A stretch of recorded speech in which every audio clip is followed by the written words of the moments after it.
మంచిర్యాల జిల్లా ప్రధాన వార్తలను చూస్తే జిల్లాకు చెందిన మావోయిస్టు అగ్రనేత పోలీసులకు లొంగిపోయారు. మందమరి పట్టణానికి చెందిన బండి ప్రకాష్ 45 సంవత్సరాల అజ్ఞాతం వీడి ఈరోజు డీజీపీ శివధర్ రెడ్డి ముందు లొంగిపోయారు. మావోయిస్టు పార్టీ అనుబంధ సంస్థ అయినటువంటి సింగరేణి కార్మిక సమాఖ్య ఆర్గనైజర్గా మావోయిస్టు పార్టీలో 45 సంవత్సరాల పాటు వివిధ హోదాల్లో పనిచేశారు బండి ప్రకాష్. బండి ప్రకాష్ లొంగుబాటు సింగరేణి ప్రాంతంలో చర్చనీయాంశంగా మారింది.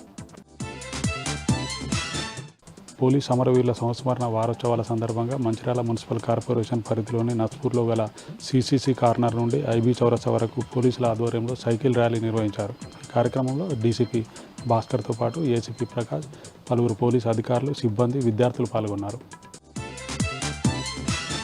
మంచిర్యాల జిల్లా బెల్లంపల్లి పట్టణంలో వీధి కుక్కలు స్వైర విహారం చేస్తున్నాయి.